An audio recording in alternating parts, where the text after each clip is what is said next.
"Stop crying. You got his money, didn't you?" his sister sneered across the casket. Carolyn Ames, wife of 41 years, didn't shed a tear. Dean's nephew Colby stood beside her, smirking, already calling it his house. By sunrise, their keys stopped working. Their names were erased from every clause. Dean had trusted Carolyn to survive them all, and she did. Now the widow they mocked is the executor they'll answer to. All right, before we dive into this crazy story, do me a favor, subscribe and tell us where you're watching from. The flowers hadn't even begun to wilt when the real rot showed itself. Carolyn stood near the back of the funeral hall, hands clasped tight over the front of her coat. The air smelled like lilies and polished wood, too clean, too staged.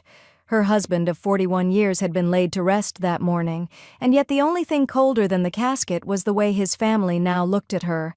Jill approached first, Dean's sister, eyes sharp, lips already curled in something between pity and possession. "Well," Jill said, voice smooth as varnish, "stop crying. You got his money, didn't you?" Colby stood just behind her, arms crossed over his trim navy suit. The corner of his mouth twitched up, like he couldn't quite help the smirk. Carolyn didn't speak. She didn't flinch. She simply tightened her grip on the lapels of her coat, holding them closed like a shield. Jill let out a short, fake laugh. "Look, no hard feelings. You'll be looked after. We'll be in touch about the house and arrangements." Arrangements. Carolyn nodded once, barely. The room around them had grown quiet. Most mourners now filtered into the parking lot. Only Harper remained, lingering a few respectful paces behind, her gaze locked on Jill like a lit match waiting for the strike. "Come on," Harper said gently, touching Carolyn's elbow. "Let's get some air." Outside, the sun was low and indirect. March in Connecticut hadn't quite surrendered winter yet. The wind carried a bite, and Carolyn leaned into it like she wanted to feel something sharp. Harper opened the car door for her, without asking. Carolyn sank into the passenger seat and stared straight ahead, unblinking. "I suppose grief's an inconvenience to them," Carolyn murmured, her voice flat. Harper didn't respond. She knew better.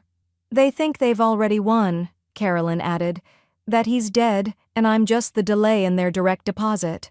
Silence held between them like breath before a verdict. Then, slowly, Carolyn opened her handbag and pulled out a thick, cream-colored envelope. Across the front, Dean's handwriting, neat, meticulous, read, "Backup directive. Only open if they turn cold." Harper blinked. "He wrote that?" Carolyn nodded. 7 years ago, after his first heart scare. Said he didn't want it in the official file. Said I'd know when to use it. "Is it time?" Harper asked, eyes narrowing. Carolyn didn't hesitate. "They mocked me before they even buried him. Yes, it's time." She slit the envelope open with her nail, slow and careful. Inside, a folded letter and a single sheet with typed instructions, bank names, account aliases, trust labels, something called Operation Sundial. Harper skimmed the page. Her accountant brain flickered to life. "These are asset reroutes, shell clauses, dormant trusts with reversionary clauses tied to your signature." "Exactly," Carolyn said. "He built escape hatches into the estate, but only for me." Harper's mouth twisted into a grin. "If we move fast, they won't see it coming." "They never saw me to begin with," Carolyn said softly. "I was just the polite woman who brought him coffee during board meetings." Outside the car, Jill walked past the driver's side window, her face blank now, already rehearsing her version of the inheritance. Carolyn didn't watch her. She was focused on the page in Harper's lap, the blueprint to everything they assumed they already owned. Back in the church vestibule, the funeral director dimmed the lights. The building emptied, but Carolyn wasn't finished. Not by a long stretch.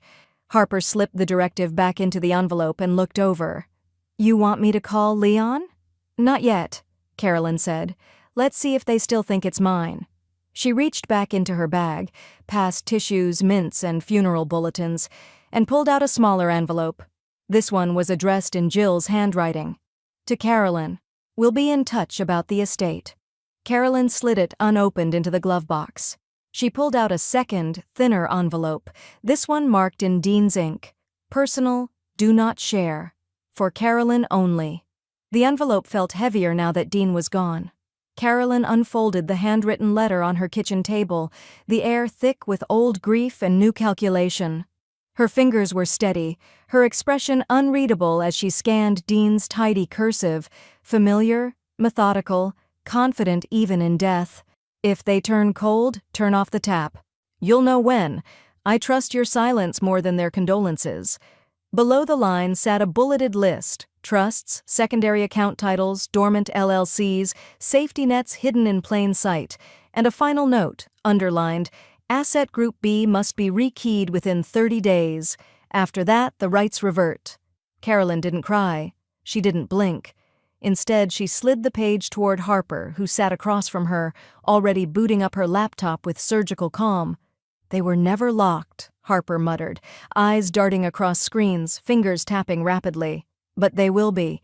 These are structured as conditional benefit clauses. Dean built time delays into them.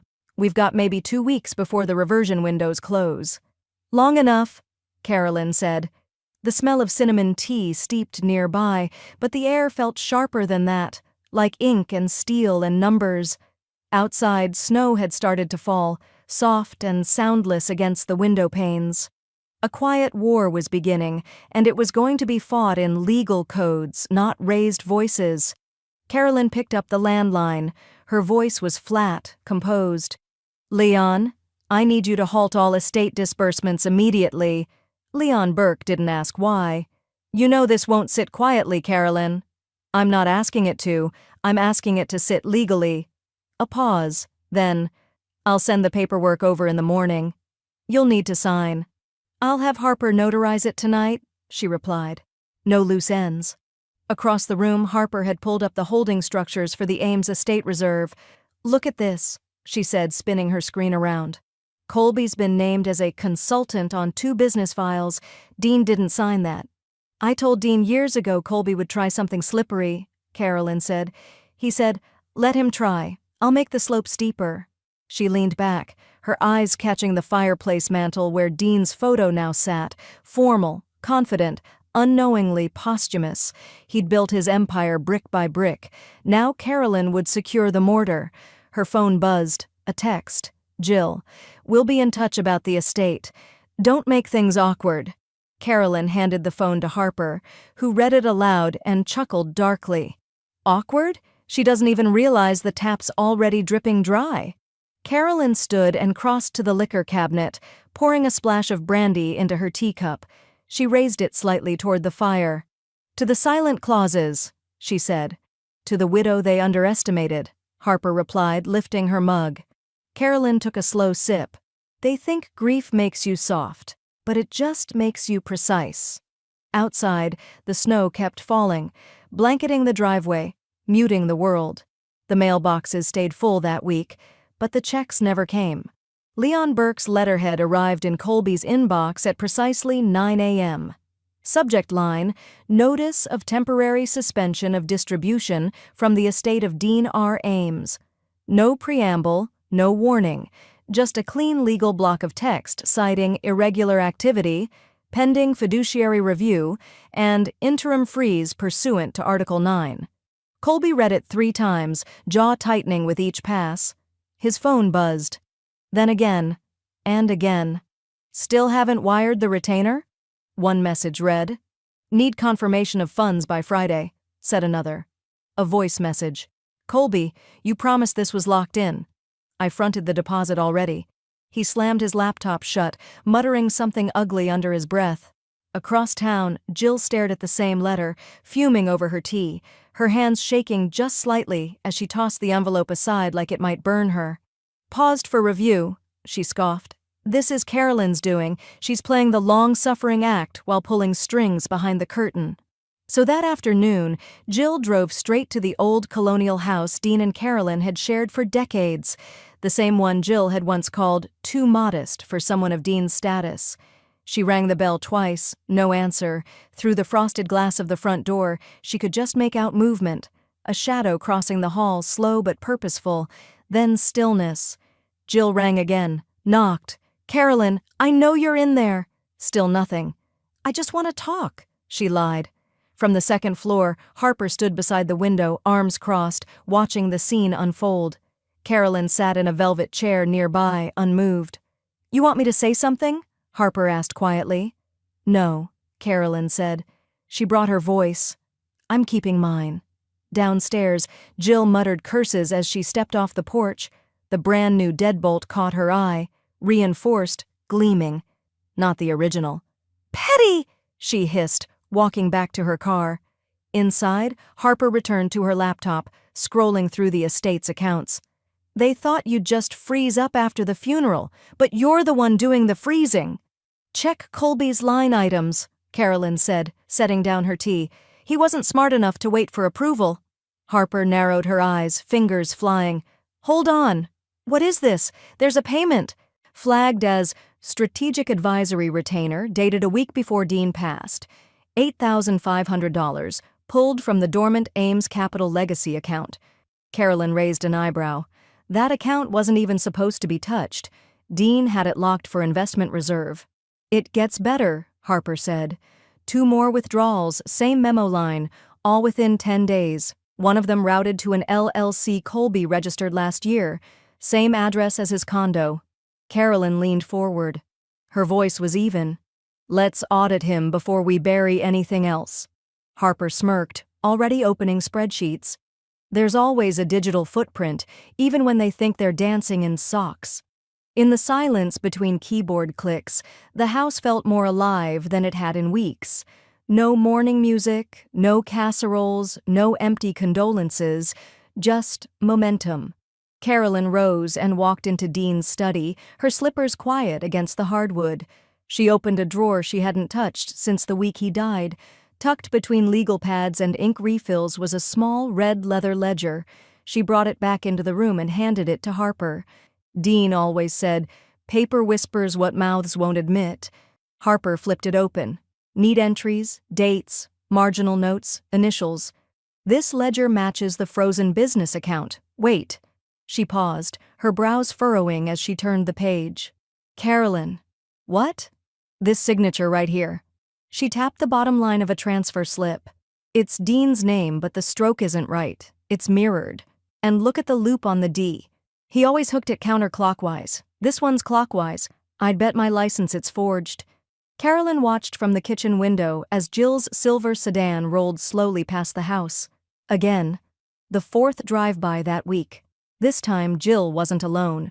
Colby sat in the passenger seat, gesturing with his hands toward the front porch like a real estate agent prepping for an open house. The audacity felt surgical. Less a surprise, more a pattern.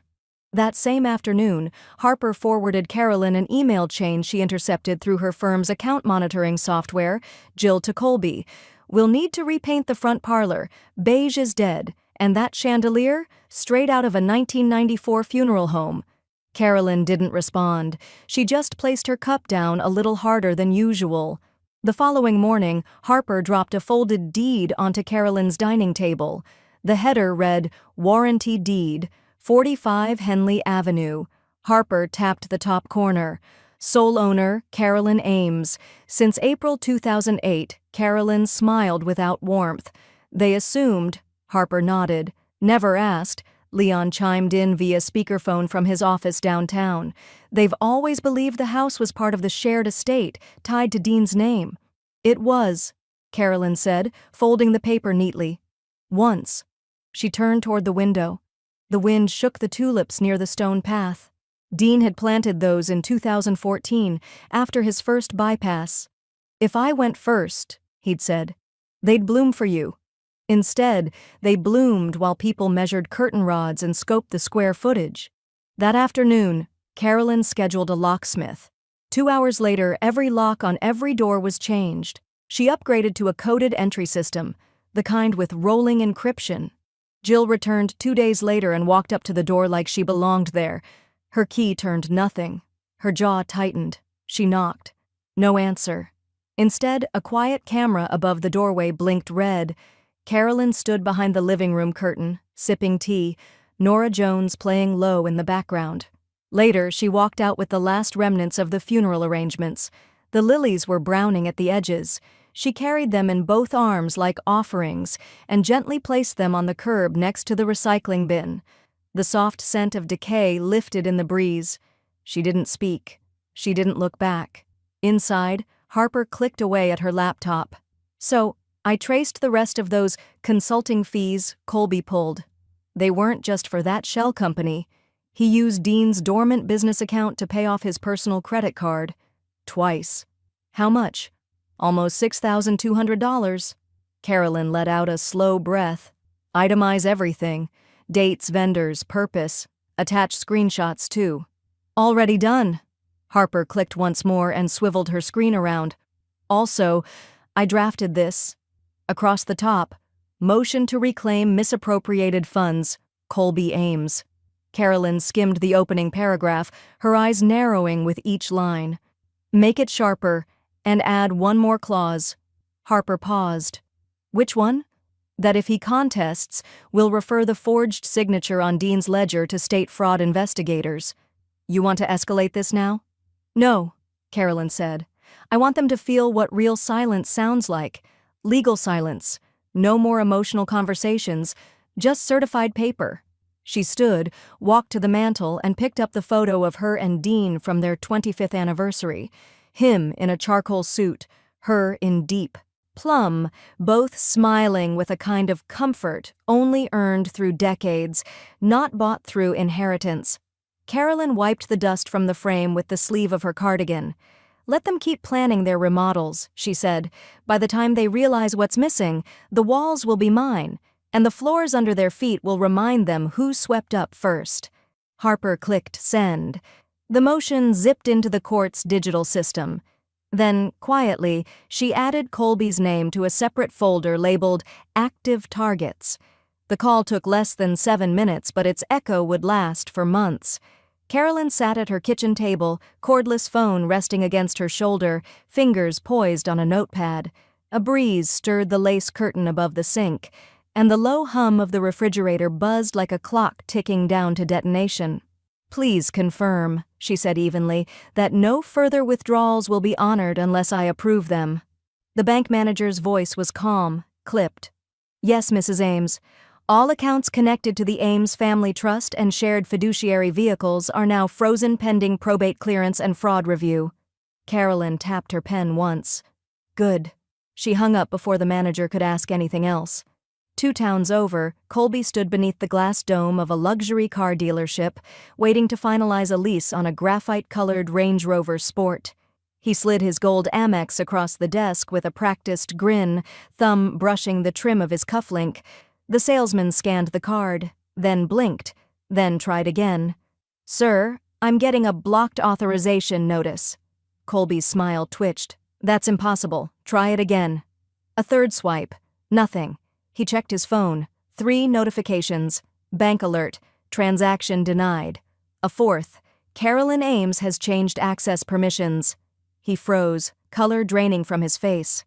Across town, Jill pressed submit on a routine funds transfer from the old family support account. It bounced. She stared at the screen. Session expired. A second attempt triggered a message. This account has been suspended due to fiduciary reassessment. Please contact your estate representative. Her hands curled around the keyboard like claws. Back at Carolyn's home, Harper reviewed digital logs from the firm's systems. The company accountant just confirmed Colby was accessing Dean's old discretionary fund without oversight. For months, has that access been revoked? Carolyn asked. Just did it. Carolyn exhaled slowly. Then let's make it official. Harper's fingers moved quickly over the keys, compiling documents, cross-checking accounts, listing dates. Her glasses reflected rows of numbers and footnotes. Each click sounded like a countdown. We're submitting a formal motion to probate, Harper said, stating clear mismanagement of trust-based assets. I've tied every irregular debit to Colby's timeline. Carolyn reached for her cup of tea, still warm, slightly honeyed, and sipped once before responding. No need to gloat, she said. Just file it. Hours later, her phone buzzed with a voicemail notification. She pressed play. Colby's voice poured through the speaker, low and furious. You think you're clever? You think Dean would have wanted this? You have no idea what you're starting, Carolyn. Undo this or it gets ugly. She saved the message. That evening, Jill sent a series of texts in their usual clipped, backhanded tone. We need to talk about optics. This isn't what Dean would have wanted. Family doesn't do this to family. Carolyn responded with a single period. She took her evening walk as usual, past the hydrangeas that Dean planted on their 30th anniversary, past the old oak where they used to drink iced tea in summer.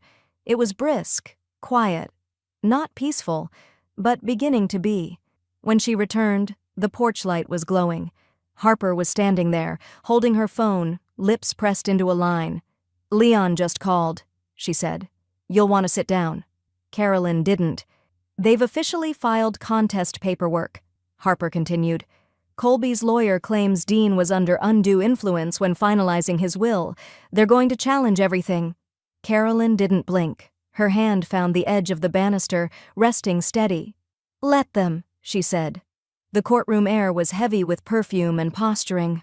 Jill sat at the plaintiff's table in a pressed gray blazer, eyes sharp and glassy. Colby leaned back, one ankle tossed over his knee like he thought it made him look important. Their lawyer, a man who had clearly mistaken volume for merit, stood and launched into a performance dressed up as litigation. "Your Honor, we believe Mrs. Carolyn Ames exerted undue influence over the decedent, Mr. Dean Ames, in the final years of his life." Harper exhaled sharply beside Carolyn. Carolyn didn't move. "Resulting in an estate arrangement that deviates severely from long-standing family expectations." The judge, a wiry woman with a reputation for cutting through nonsense, didn't flinch. "Do you have evidence of coercion?" The lawyer hesitated. "We have testimony. From Mr. Ames's nephew? Testimony from an interested party," the judge cut in. "Noted." Carolyn remained still, the only motion in her lap, the slow click of her pen cap. Open, shut, open again. Harper stood with a black binder in hand and walked forward. "Your Honor, defense would like to submit into evidence Exhibits A through K." The judge raised an eyebrow. "That's quite a range." Marriage certificate from 1982, photographs of Mr. and Mrs. Ames over 4 decades, scans of birthday cards he wrote in his handwriting, joint charitable donations, financial ledgers, medical records showing Mr. Ames was of sound mind, and a video dated 3 weeks before his death. He's reading the trust documents out loud. There was no dramatic gasp from the other side, just the creak of Jill's teeth grinding. Carolyn still didn't speak. She didn't need to. The documents spoke louder than any defense. 4 decades of tax returns. A mortgage in both names paid off in full. Travel stubs, signed holiday checks to nieces and nephews. Evidence not of manipulation, but of life, shared and intact. Colby looked like someone had unplugged his spine. Jill reached for her water bottle and missed. The judge leafed through the documents with clinical interest. "I'm dismissing the claim of undue influence. There's no merit here. This estate stands." Jill stood too fast, chairs screeching behind her. "He promised us. He said we'd be—" "Sit down," the judge said flatly. Carolyn closed her folder with a quiet snap. The moment felt like exhaling after a winter storm, brisk, sharp, final. In the hallway, Harper pulled out her phone, the screen already glowing with a draft email.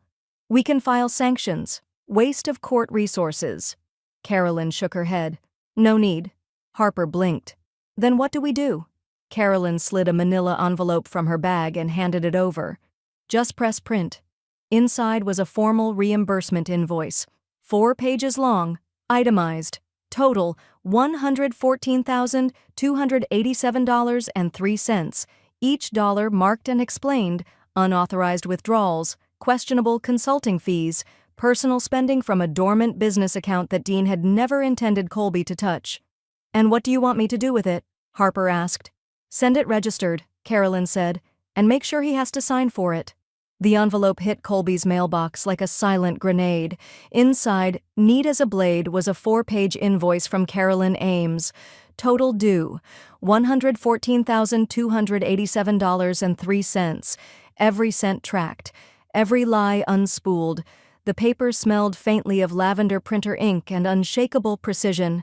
At the top, in Harper's calm font, subject, misappropriated estate funds, reimbursement request, itemized by Harper Lynn, CPA Carolyn had refused to round down.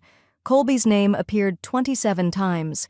Each charge matched to a bank statement, date-stamped, with notations like private car detail disguised as memorial expense and miscellaneous entertainment. Not estate approved. "You sure this is the tone you want?" Harper had asked, her fingers poised above the keyboard. Carolyn had stared out the window, tea cooling untouched beside her. "He kept asking what I had left. This." They mailed the invoice registered, requiring Colby's signature. Harper also submitted a digital copy through his attorney's secure client portal. No room for denial, no room for excuses. 3 days later, Colby posted a message on Facebook. "Funny how grief brings out the accountants. Some people can't let the dead rest without adding a $sign." Carolyn read it in silence, took a screenshot, and dragged it into a folder titled Retaliation Attempts, Folder B. Harper rolled her eyes. "Passive-aggressive with bad grammar. It's giving 8th grade energy." The next morning, a large box was delivered to Carolyn's front steps. It looked like a sympathy gift. Wicker basket, crisp white bow, tasteful cream card. But inside was nothing but crumpled tissue and a single note scrawled in Sharpie, "Enjoy your win." Carolyn didn't flinch. She set the note on the kitchen counter, poured a fresh cup of tea, and calmly called her waste service to schedule a pickup. That evening, Jill tried to reach Harper, an email with the subject, "Let's talk, just us." Harper didn't open it. She marked it unread, archived it, and poured another splash of red wine into her glass. The doorbell rang just as the sun dipped below the trees. Harper opened the door, holding her phone and a fresh envelope. "We good?" she asked. Carolyn nodded, folding a dish towel in her hands with slow, exacting care. "Did he sign for it?" Carolyn asked. "Signature confirmed at 10:04 this morning. Guess who had to pick it up at the FedEx hub himself?" Carolyn almost smiled. "Almost. He's going to make noise," Harper added. "He can scream into his lawyer's voicemail," Carolyn replied.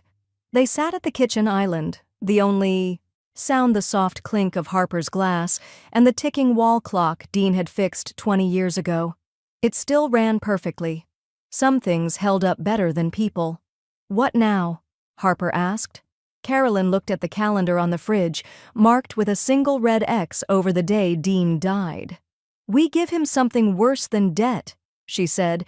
"We take away access." Harper's lips twitched into a smile as she slid a draft across the counter. Subject, Notice of Corporate Suspension. Colby Ames. Let's give him one more loss. The building hadn't changed much. Same slate-gray facade, same gold-stamped signage above the double-glass doors, Ames Strategic Holdings, LLC. But today, as Carolyn and Harper walked in side by side, the air inside didn't feel familiar. It felt reclaimable. "They called it his company," Carolyn said, voice low, steady. "They forgot who co-signed the original loan." The marble in the entryway caught the morning light and bounced it back in clean white sheets. Every sound, the receptionist's clipped hello, the hum of muted keyboards, the occasional footstep on tile, felt sharpened, like the entire building had been holding its breath. It was Harper who found the paperwork 2 nights before. Dean, in all his structure and trust in the predictable, had never removed Carolyn as a co-owner. Legally, she still held 49% of the company's private shares. Enough to whisper, enough to move things. He never saw a reason to change it, Harper had said, reading through the scanned articles of incorporation with brows raised. And now neither do we. The elevator ride to the 3rd floor was wordless. A small digital plaque blinked. Executive Suite. The button lit under Carolyn's fingertip like it knew her name. When they stepped into the corner office, Dean's old office, it was empty. The leather chair sat turned slightly away from the desk. No one had dared occupy it since the funeral. Framed contracts, pictures of clients, an old watch on a crystal dish. Still there. Carolyn let her fingers graze the edge of the desk. Harper stood beside her, holding a folder labeled Board Notification Packet. Inside, a signed directive from Carolyn, citing misuse of estate funds and financial misconduct under review. "Ready?" Harper asked, her voice a blend of compassion and weaponry. Carolyn nodded. "Let's put it in motion." By noon, the board had received the packet. Carolyn had cited her full authority to initiate a temporary suspension of Colby Ames from all company activities, pending financial review. Within an hour, Human Resources locked Colby's login credentials. Payroll froze his expense account. His calendar access was revoked. Even his LinkedIn profile, carefully curated, full of buzzwords and ego, suddenly reflected no current position. By 3:30, the front desk had received a call from Colby. He sounded confused. The receptionist whispered to Harper as she passed them on their way back out. Then, furious. In the elevator, Harper tucked her phone back into her purse. "They'll start spinning this in 3 hours. Tops." "They can spin until they're dizzy," Carolyn replied. "Gravity's still real." As they crossed the lobby, a young employee in a charcoal blazer, maybe 26, still unsure how much eye contact to make with senior staff, paused by the stairwell, then leaned slightly toward Carolyn. "We're glad it's you," she said quietly, almost in a breath. "We didn't know who would show up." Carolyn stopped. Just for a moment. Long enough to meet the girl's eyes. "Neither did I," she said. "Until now." Outside, the sky had turned a sharp blue, the kind that made the concrete shimmer.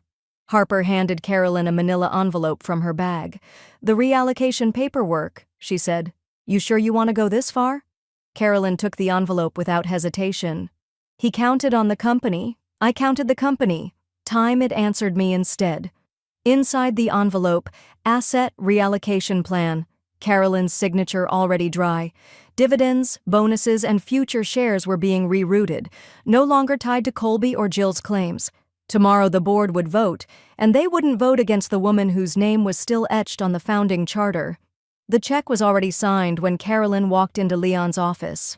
A quiet morning sun filtered through the tall windows, highlighting the name at the top, the Dean Ames Foundation. The ink hadn't even dried on the LLC paperwork, but the weight of it had already settled in her hands. She didn't tremble. Not today. Leon looked up from behind his desk, glasses low on his nose, expression unreadable.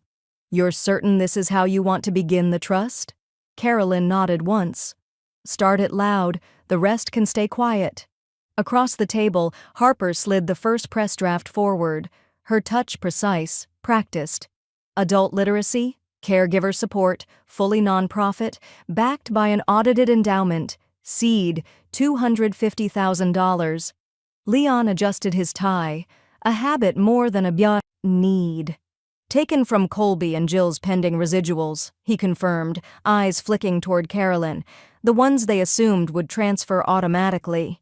"They never read the fine print," she said coolly. "They never thought I could write it." The silence was thick for a beat. Then Leon gave a single nod. "I'll file it with the court and tax bureau before noon." By Thursday, the announcement hit the local paper. "Widow of business leader launches foundation in his name. Focus on education, dignity, legacy." A photo accompanied the article. Carolyn in a navy wool coat, hair wind-brushed but neat, standing in front of a brick building soon to be renovated for the foundation's offices. She wasn't smiling, but the headline didn't need one. That evening, Harper read the online comments out loud from her tablet as they sat on Carolyn's porch. "Ames family doing something meaningful? Finally," Harper quoted, raising a brow. "Makes you wonder where the rest of the family's been hiding." Carolyn's lips didn't move, but her eyes sparkled with something sharper than satisfaction. "Here's my favorite," Harper continued, scrolling. "Dean must be proud, not of his money, but of his wife's spine." Jill, of course, responded exactly how they expected. A cease and desist letter arrived within 2 days, arguing that using Dean's name without family board approval constituted reputational exploitation. Leon faxed a response back the same afternoon. Dean Ames, co-founder of the business bearing his name, designated his wife, Carolyn Ames, as successor and estate executor. Her use of his name in philanthropic context is protected by law, deed, and intention. Motion denied before it could stand. Carolyn never responded directly. She didn't need to. Instead, she visited the foundation's first literacy partner, a community center tucked between a laundromat and a corner store off Wally Avenue. She shook hands with the director, donated new shelves, left behind a copy of To Kill a Mockingbird with a note inside the front cover, to someone ready to begin again. That night, Harper poured them both a glass of Pinot Noir and held her glass out with a crooked smile. They'll hate this more than losing the money. Carolyn clinked her glass without hesitation. Good. Then they'll feel it. Outside, the porch light flickered in the breeze. Inside, the printer hummed to life with a low, steady churn. Leon's voice crackled over the phone 10 minutes later. Just received a letter from Colby's attorney. They're requesting a formal settlement meeting. Harper set her wine down. That was fast. Too fast, Carolyn said softly, eyes narrowing at the envelope in her hand. The letter was written on creamy stationery with an embossed letterhead and the smug scent of desperation.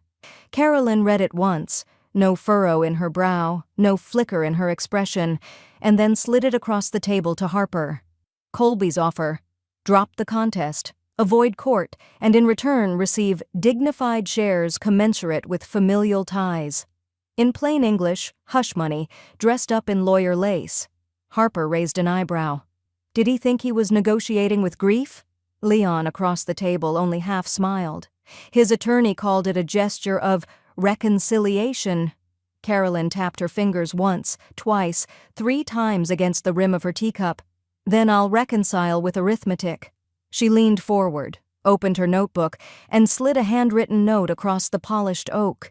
The ink was neat, loops elegant. The figure written at the top, $1. Harper didn't even blink. Counteroffer. Leon blinked twice. Just $1? Symbolic, Carolyn said quietly. $1 to acknowledge the exchange, no more. That's all their behavior earned. Harper added the next blow without pause, and a public apology. Statement format, acknowledging false claims, misuse of assets, and an admission that Carolyn was the lawful and sole beneficiary from the start. Leon removed his glasses slowly. They're not going to sign that. They don't have to, Carolyn said, rising from her chair. They just have to decline. Silence is fine. It's louder than anything they've said in court. She walked to the window, watching the light shift through the slats of the blinds. The wind outside had turned colder. Leaves curled at the edges of the porch, gathering in small, resentful piles. Across town, Colby sat behind a half-empty desk, 1 foot out the door of Dean's company, still refusing to believe the weight of the world no longer tilted in his favor. That same afternoon, Harper sent the $1 offer via certified mail, with tracking, timestamp, and delivery receipt. Attached was the formal settlement agreement and an unsigned apology template. 2 days passed, then 3. No answer. Carolyn didn't follow up. She baked a lemon loaf instead and brought half to the new literacy coordinator at the foundation. She rearranged Dean's cufflinks in their shadow box. She trimmed the hedge outside, humming low as the shears whispered through new growth. By Friday, Leon called. They're stalling. They haven't replied. Then that's the answer, Carolyn said, stacking plates in her cupboard. Leon exhaled. They can't afford trial. They'll fold. I'm not waiting for collapse, Carolyn replied. Let the papers speak. They already told me who they are. That evening, Harper knocked on the screen door, a small box of truffle chocolates in hand. No word yet, but the foundation site just hit 12,000 visits. One donor listed her reason as, because Carolyn didn't blink. Carolyn smiled without showing teeth. That's enough for me. She hadn't even taken her coat off when the doorbell rang again. Harper stepped back. You expecting anyone? No. When Carolyn opened the door, Jill was standing there, her arms wrapped around herself, shoulders trembling under a pale blue shawl.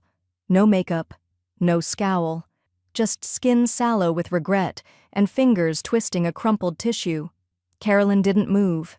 She leaned against the doorframe with the stillness of someone who had learned to outlast storms. I didn't come for a fight, Jill said quietly. Her voice cracked like thin porcelain. You've already had your fight, Carolyn replied. The court settled it for you.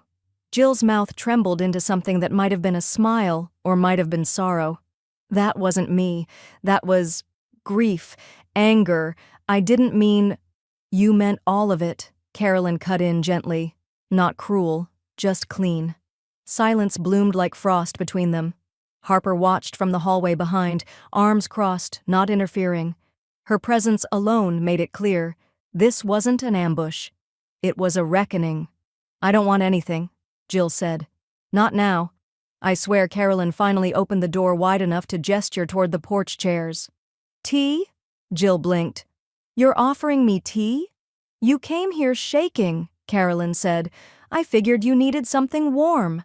They sat side by side, not quite facing each other, a small wooden table between them. Carolyn poured from a ceramic pot into two mismatched mugs. The steam curled up like questions left unasked. For the first few sips, they didn't speak. Only the soft clink of porcelain, the muted rustle of dry leaves across the porch. I miss him, Jill finally whispered.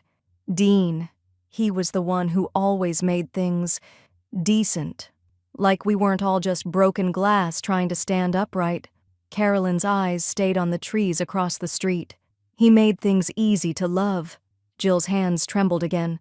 I was angry you got the goodbye, the house, the history. It felt like you walked away with the whole story. I didn't walk away, Carolyn replied. I carried it. Jill looked up, mascara faint and streaked. I don't expect forgiveness. I needed you to know I wasn't always like that. Carolyn didn't respond with words. She set her cup down, stood, and walked into the house. Harper stepped aside without a word as she passed. A minute later, Carolyn returned with a thin, flat package wrapped in linen. She placed it on the table between them. What's this? Jill asked. An invoice, Carolyn said softly. But not for you. Jill slowly unfolded the cloth. Inside was a single sheet of thick cardstock, one of Dean's old letterheads. Written in Carolyn's deliberate, looping hand were the words, I cried once more, and then I took back every cent. Jill pressed her lips together. Her eyes swam again, but this time no one reached for tissues. Carolyn picked up her teacup and stood again. You said you were grieving. I was too, but I didn't try to take what wasn't mine. Harper appeared at the threshold just as the porch light flicked on, casting a pale gold over the two women. Jill looked up at Carolyn like a child who'd just been told the lesson was over, but hadn't understood the point. You'll be okay, Carolyn said, her voice quiet but final. But we won't be the same. The envelope was thick, cream-colored, and stamped with the seal of the probate court. It didn't arrive with ceremony. It was wedged among a grocery flyer and a catalog, just another folded rectangle in the quiet hum of Carolyn's Thursday morning. But when she opened it, standing barefoot in her kitchen with the kettle just beginning to hiss, the world seemed to narrow around the first bolded line. All contests dismissed. Sole beneficiary, Carolyn Ames. She set the letter down without a sound. Outside, a cardinal hopped along the backyard fence line, its crimson feathers catching in the morning light. In a small downtown office, Harper skimmed the identical copy from the court, clicked her pen, and whispered to herself, Done. She sent the final digital filing to the IRS, closed out the accounting spreadsheets, and locked the archive folder labeled Estate Ames Final. An hour later, Harper drove over to Carolyn's for their usual Thursday review. But this time, there were no folders, no stapled addenda, no action items. Just a bottle of sparkling cider, a vanilla cake Harper had picked up from a bakery downtown, and two women sitting at a small dining table beneath a framed photo of Dean. I thought we might celebrate, Harper said, placing the cake down. Carolyn glanced at the icing, where careful cursive read, Nothing owed, nothing owed. That's a bit morbid, Carolyn smiled. Factual, though, Harper replied, sliding a plate toward her. The foundation's clean. The books are closed. Every cent accounted for. They can't touch $1. That afternoon, Colby sold his Audi. A quiet Craigslist listing.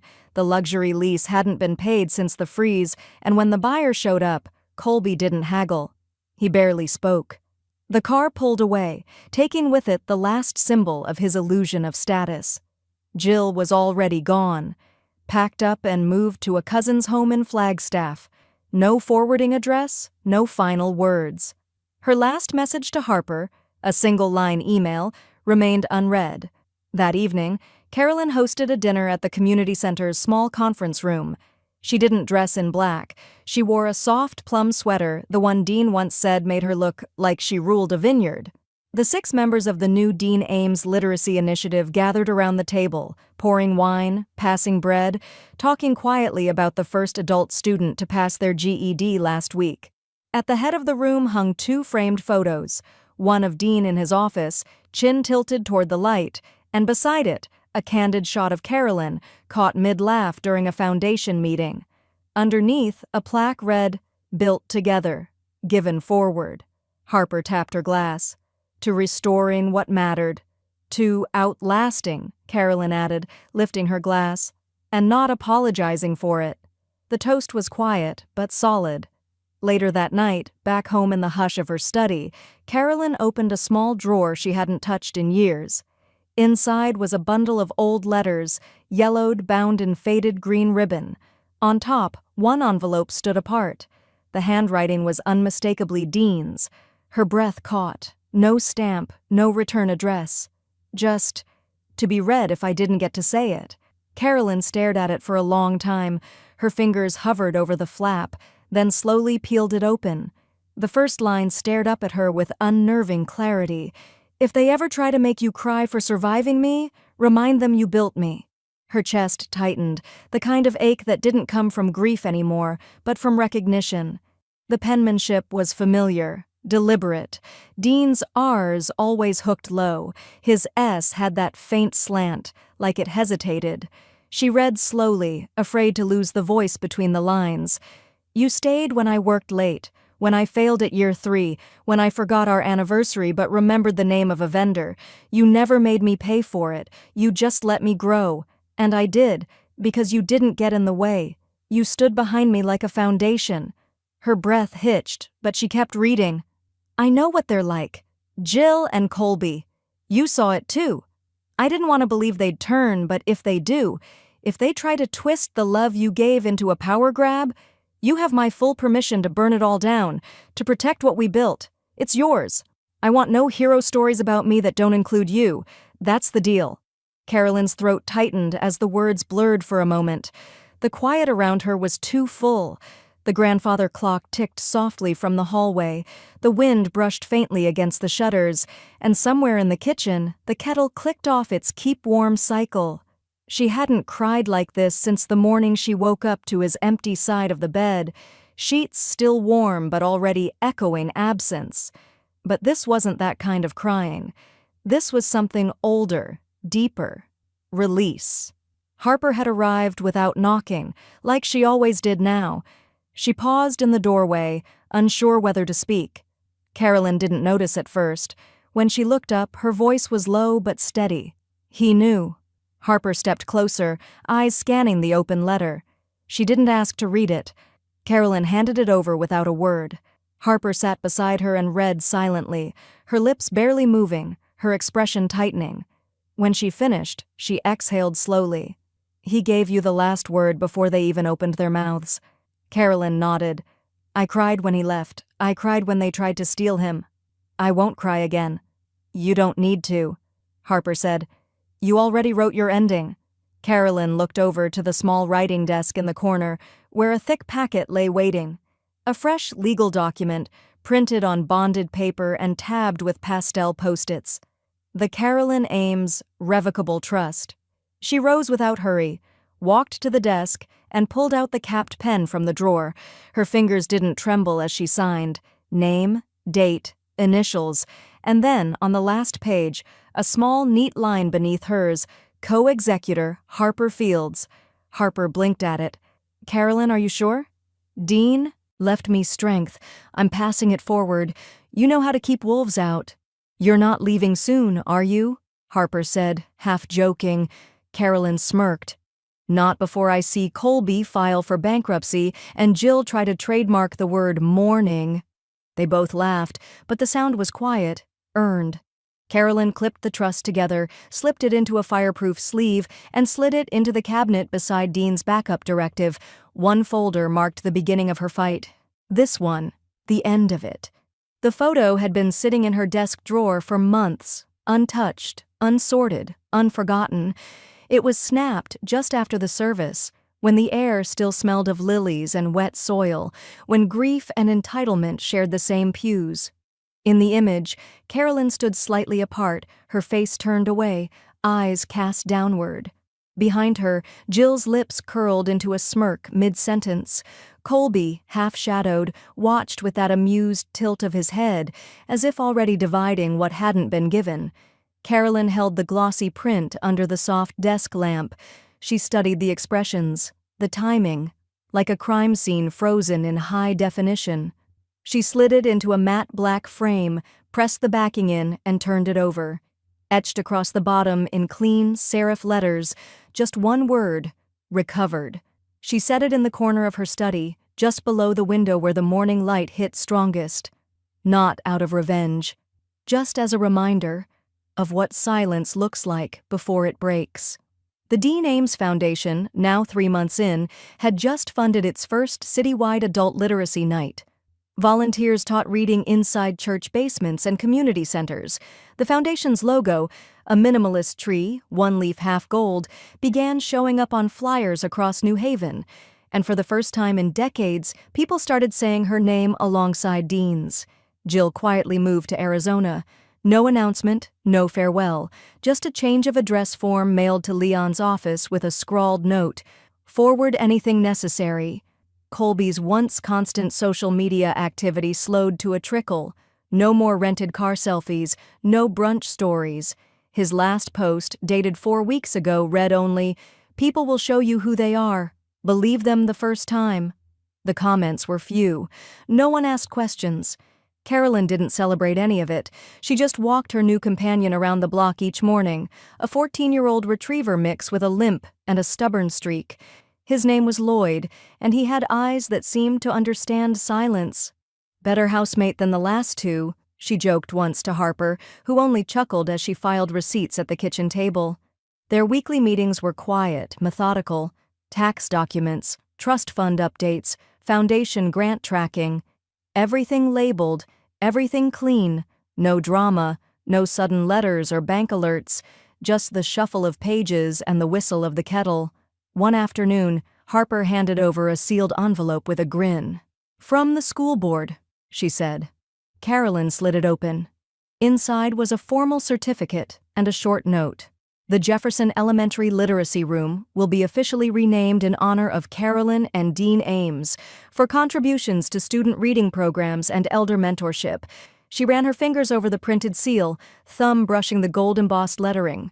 No spotlight, no press release, just a reading room. Their names, together. Not on a check, but a door children would walk through. She folded the letter neatly and stood, walking to the study. She placed it just beneath the funeral photo. Recovery, framed above legacy. Lloyd let out a huff from his dog bed, tail tapping against the carpet once. Harper entered, mug in hand. "Want me to call the school? You should speak at the naming ceremony." Carolyn shook her head gently. Let the room speak. Outside, wind rustled the hedges lining the porch. The scent of fresh lavender, Harper's gift, floated in from the windowsill planter. There were no voices raised, no doors slammed, no money moving under tables. Just paper, time, and quiet rebalancing. The cemetery was quiet except for the distant rustle of late autumn leaves scraping across the stones. The air carried that dry, iron tang that arrives just before winter, sharp but not yet punishing. Carolyn moved slowly down the narrow gravel path, her heels crunching over broken acorns, her coat buttoned to the top. She didn't bring an umbrella this time. No one was watching. No performance needed. Dean's grave was where she left it, under the old elm in the corner plot that caught the morning light first. The marble was clean, plain. Dean S. Ames, Nitten Femtien til Tutusen og Chuetre. Partner, builder, beloved, nothing else. Carolyn had insisted on that word, not husband, not executive, beloved. It covered more truth than any resume ever could. She crouched carefully beside the stone, knees popping slightly, and placed a single ivory rose in the holder. Its scent was faint but clean, like linen left to dry in the cold wind. In her other hand, a sealed envelope. It was a check made out to the Dean Ames Foundation. Attached was a signed donation form earmarking it for the First Book initiative, helping adults learn to read alongside their children. The memo line read simply, "For the things we never said aloud." She slid the envelope beneath the vase's base, weighing it down gently. "I never stopped grieving," she said softly, voice barely above a whisper. "I just stopped letting them measure it." There were no tears this time, just stillness. The kind of stillness that comes not from absence, but acceptance. She stayed a moment longer, then stood, slow, deliberate. Back at home, Lloyd raised his head from his dog bed, blinked twice, and thudded his tail once against the floor. No bark, just acknowledgement. Carolyn walked into the kitchen, loosened her scarf, and pulled her journal from the counter. The leather was warm from sun that had streaked across it all morning. She flipped to the final page and wrote, "I cried once more, and then I got up." No flourish, no signature. She closed the journal, placed it on the shelf between her worn copy of Little Women and the photo album from her and Dean's 3rd anniversary trip, the one where he accidentally rented a stick shift in Vermont and had to learn on the fly. That weekend had smelled like pine, damp flannel, and maple syrup. Later that afternoon, at the Foundation's downtown reading center, a small boy, maybe 6, maybe 7, sat beside his mother at a tiny desk. His finger traced each word in a picture book, pausing only when he got stuck. Giraffe, he said, hesitant. His mother beamed. "Yes, giraffe. You got it." Carolyn watched from the doorway, unnoticed, her coat still on. Harper stood beside her, arms crossed gently. "That's the 3rd kid this week who's finished a full book with a parent," Harper whispered. Carolyn said nothing, just nodded once. Her smile was faint, not prideful, not performative, just real. The walls around them were painted a soft yellow. The Foundation's logo glowed faintly under the recessed lighting. On the opposite wall hung the original framed charter, the Dean Ames Foundation, for those still learning to speak loudly. A wind outside picked up. Somewhere a chime rang faintly against the glass door. Someone had entered or left. Harper turned to Carolyn. "You okay?" Carolyn replied after a moment. "They asked if I was still grieving," she said. "I told them. Not loudly.